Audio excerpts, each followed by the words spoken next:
15 जनवरी 2025 मुख्यमंत्री डॉक्टर मोहन यादव की अध्यक्षता में मंत्रिपरिषद की बैठक बुधवार सुबह 10:30 पर मंत्रालय में वंदे मातरम गान के साथ आरंभ हुई।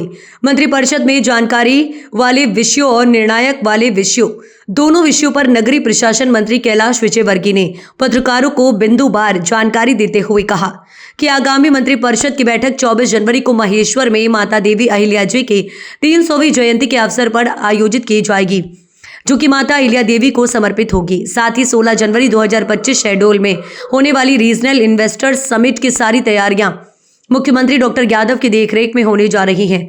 पूर्व में भी मध्य प्रदेश में इन्वेस्टर समिट का सफल आयोजन हो चुका है। 24-25 फरवरी ग्लोबल समिट के पूर्व मुख्यमंत्री डॉक्टर मोहन यादव 27 से 1 फरवरी तक जापान की यात्रा पर रहेंगे। इंग्लैंड, जर्मनी के साथ जापान भी हमारा पार्टनर रहेगा। ये जानकारी मंत्रिपरिषद में महत्वपूर्ण रही। मंत्रिपरिषद में ऑटोमोबाइल के क्षेत्र में ग्वालियर के मेले की अपार सफलता को देखते हुए उज्जैन में भी ऑटोमोबाइल मेला लगाने के निर्णय लिया गया है। साथ ही गरीब कल्याण मिशन, जो कि हमारा महत्वपूर्ण मिशन है, इस पर भी आज मंत्रिपरिषद में महत्वपूर्ण और निर्णायक चर्चा हुई है, जिसमें कि मछुआरों और किसानों की आय को दोगुना करने और उनकी आधारभूत सुविधाओं का लाभ उन तक पहुंच सके, जिसमें कि हर गरीब का बैंक खाता हो, जिससे कि वह सब्सिडी का लाभ ले सके। डायल 100 सेवा के द्वितीय चरण का नया सिस्टम बनाने हेतु 1565 करोड़ की महत्वपूर्ण घोषणा आज मंत्रिपरिषद में की गई, जिससे कि सिस्टम गांव-गांव तक पहुंचाया जा सके। मंत्रिपरिषद में बैंड की सफलता को देखते हुए सभी 55 जिलों में 932 नवीन पदों को सृजन करने का भी महत्वपूर्ण निर्णय लिया गया है।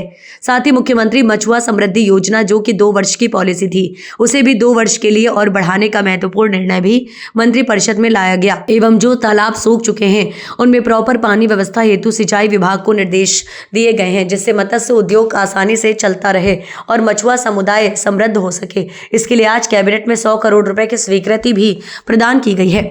महत्वपूर्ण निर्णयों में बिजली के भार को कम करने के लिए मंत्रिपरिषद में प्राइवेट उपयोग के साथ साथ सभी शासकीय कार्यालय में भी सोलर बिजली का उपयोग होना अनिवार्य करना भी महत्वपूर्ण रहा है। डॉक्टर मोहन यादव जी के नेतृत्व में अध्यक्षता में आज कैबिनेट की बैठक संपन्न हुई है और जिसमें कुछ जानकारी वाले विषय थे, कुछ निर्णायक विषय, दोनों के बारे में आपको जानकारी देना चाहूँगा। आगामी मंत्रिपरिषद की बैठक 24 जनवरी को महेश्वर में आयोजित की गई है। माता देवी अहिल्या जी की 300वीं वर्ष जयंती के अवसर पर यह पूरी की पूरी माता अहिल्या को समर्पित कैबिनेट होगी।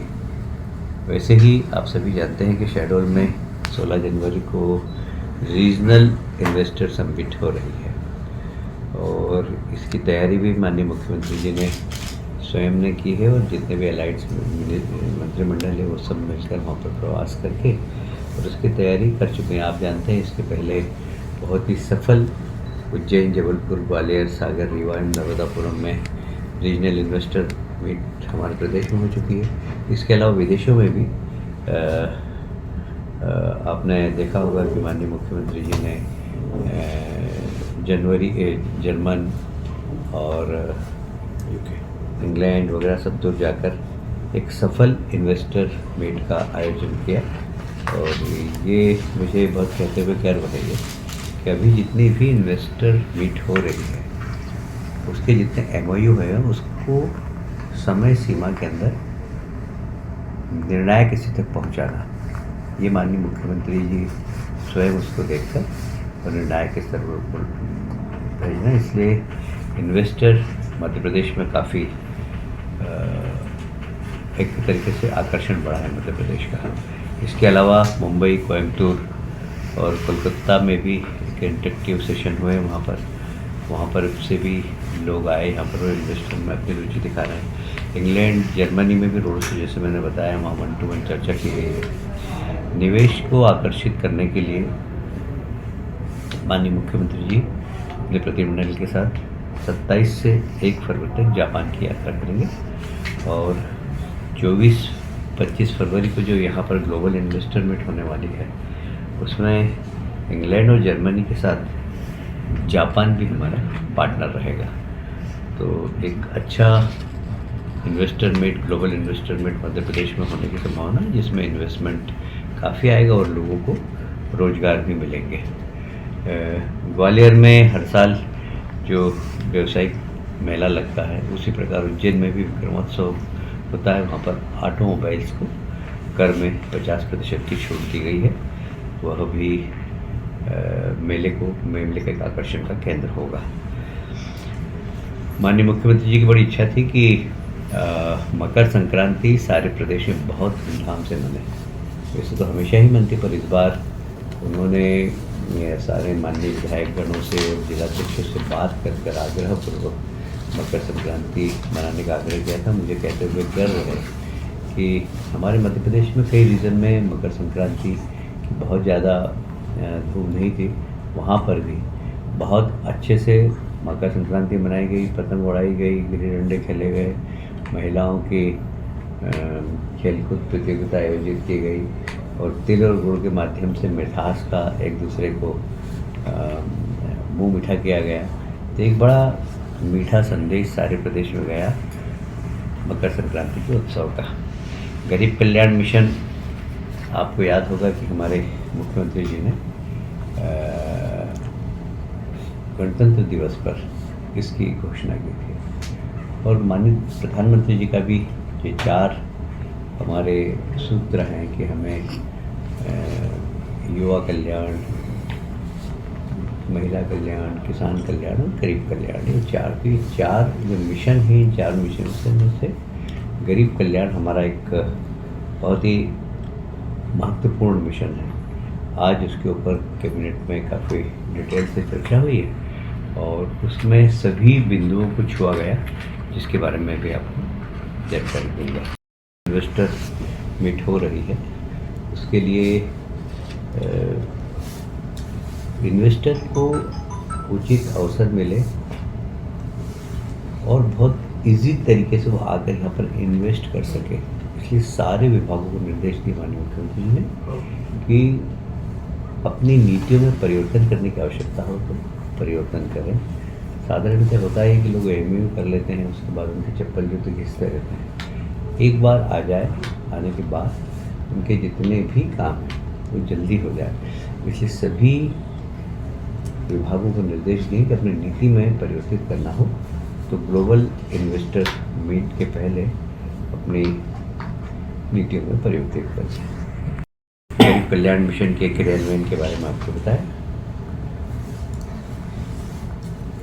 इस मिशन का उद्देश्य मध्य प्रदेश में जितने भी गरीब और वंचित लोग हैं वे सशक्त हों और हमेशा कोशिश करेंगे कि 2025 तक हम हर गरीब के पास तक पहुंचकर और उसकी गरीबी कैसे दूर हो सके उसके लिए काम करेंगे।